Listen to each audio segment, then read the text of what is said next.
Good morning, everyone. Welcome to Pre-Market News and Views by In the Money Stocks. Today is Wednesday, July 18th, 2012. There's a lot to cover, so let's jump right into the usual S&P 500 E-mini futures.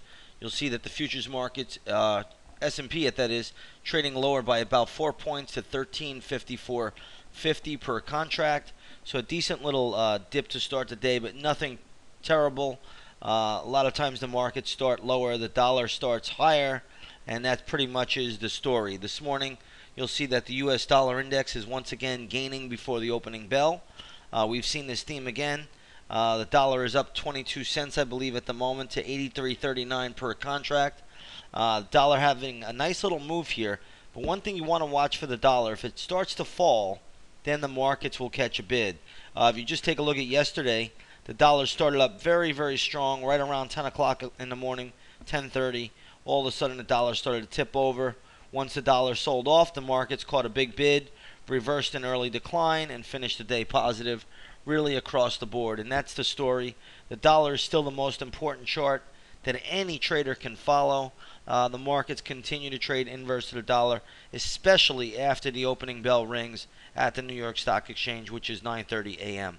So we'll keep an eye out for that. Watch that dollar chart very, very closely. You can even see now as the dollar dips down, the futures will get a little bit of a bid, the S&P. And that's the case right now. That's the way it remains. It's been this way for approximately 10 years. All right, let's take a look at some other things in the market today before we look at some stocks. First thing I want to talk about real quick is that Germany sold a 2-year note at a negative yield. Last time they sold, I believe, it was short-term notes at a negative yield. This time they're selling a 2-year note at a negative yield. And that just goes to show you what people will do for safety right now. So again, even though the markets are holding up pretty well at the moment, there is money going into negative yields, and you have to chuckle at this stuff, but this is really happening right now. And it tells you that big money is just willing to park their capital in safety. And that's what that's all about, at least at the moment. There's a couple of other things out here regarding England, but I don't think it's a market mover. But I do think that German news should be told. But it looks like UK unemployment is at 8.1%. I'm not even going to make a big deal out of that. We'll just see how the market holds up. And right now, the most important thing you could do if you're watching the European markets is just watch Italy and watch Spain. Both are lower by about 0.3% this morning. Not really a big deal. You do have the German DAX and the CAC 40 both positive. Just basically up a little bit. Nothing major. And then you have the FTSE 100, which is England. They can print their own money. They're up just, I think, 0.1%. So not a big deal there. And we'll just see how these markets play out going forward. Let's take a look at a few other things here. We'll start off with gold. Gold is selling off pretty sharply today. Gold is down $15 to $15.75 an ounce. Let's take a look at the GLD this morning. You'll see the GLD right here trading at 153 after closing yesterday at 153.47. So another little dip for gold this morning. Decent little fall, but nothing major.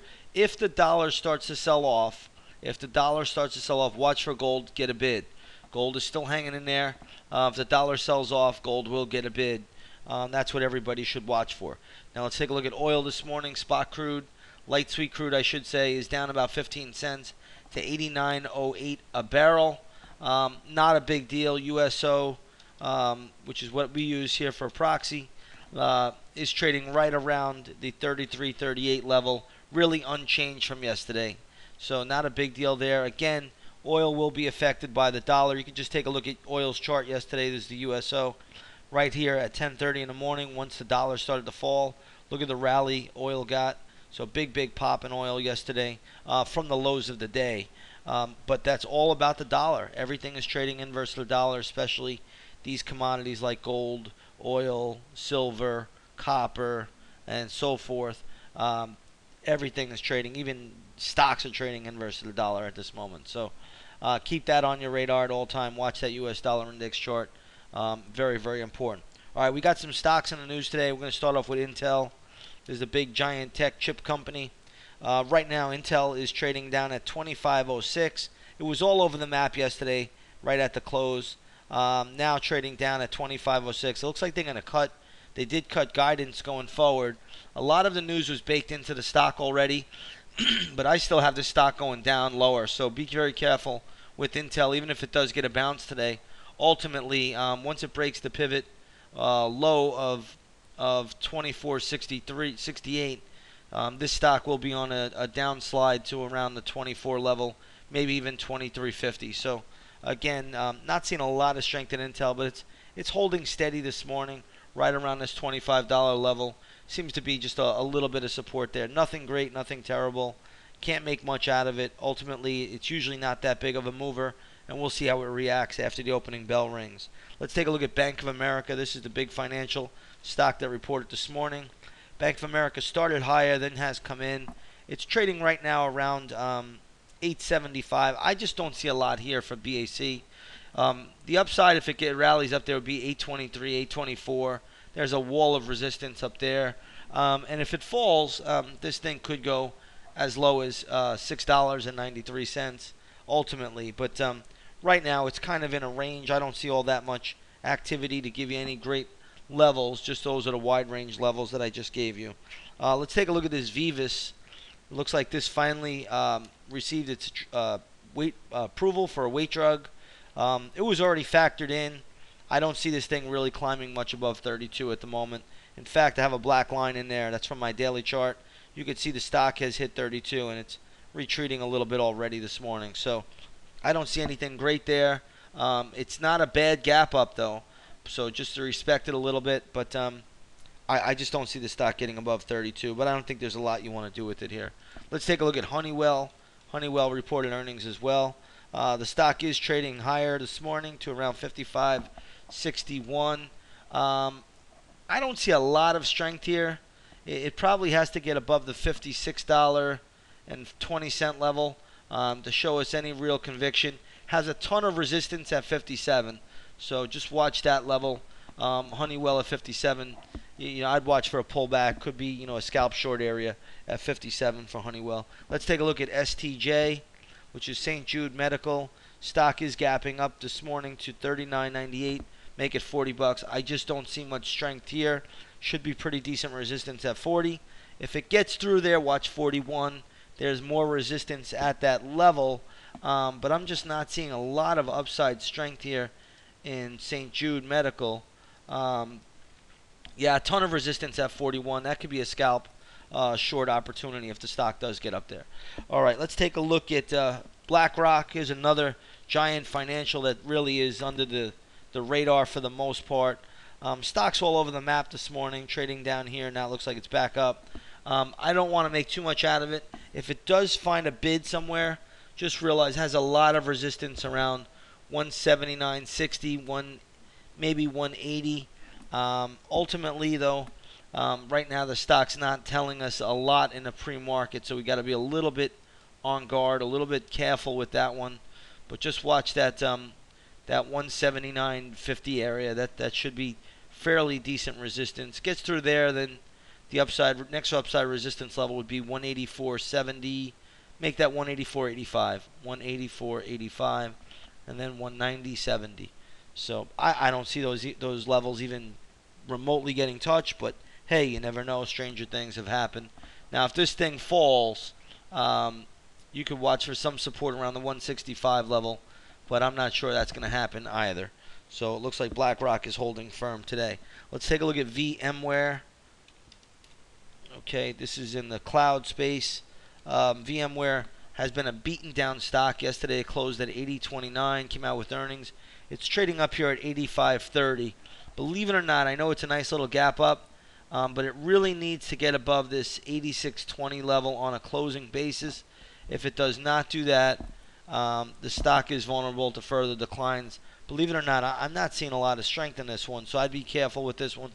I don't know if I would short it, but in fact, I wouldn't short it because it potentially is a strong gap up and has further upside to go. But I'd be very, very careful with it at the moment until it can get above that little high pivot I talked about around 86.20. So you got to get through there, and then it could show some strength, but still a lot of overhead resistance around this vicinity where it is trading currently. Let's take a look at Stanley, SWK, I believe it is. Stanley Black & Decker. Stock is getting hit a little bit. This has been this stock's been in a nice big downtrend for a while, trading right around the 58 level now, or maybe a little bit lower, 57.75. I don't see a lot here, but one thing I will say, the stock will have very good support at 55.85 for a bounce. So should it get down there, 55.80, 55.50, in that vicinity, give or take, that's a very, very good bounce area should it trade down there. Otherwise, maybe it holds up here, but I would look at that level. That's the only level that I'm seeing worthwhile for the stock for a bounce. Let's take a look at Wynn Resorts, ticker symbol WYNN. Right now, Wynn Resorts is trading around $96.69. It closed at $97.36. It was all over the map yesterday, but I'm just not seeing any strength in this Wynn Resorts. Great place, but not a great stock at this moment. Traders can do a couple of things here. Let me just give you my best levels. One level that I'm looking at the moment, and we'll see if it does come to fruition, would be this 88.78 level. There should be pretty good support around that area, 88.78, if it does get there. Right now, it still has a little bit of support at 93.50 if it trades down there, but that is minor. You're going to look at 88.78, and then it's going to be 74.91. Even if this stock doesn't get down to those levels today, I would still keep these levels on your radar for the foreseeable future. Okay, so just watch those areas, watch those levels going forward.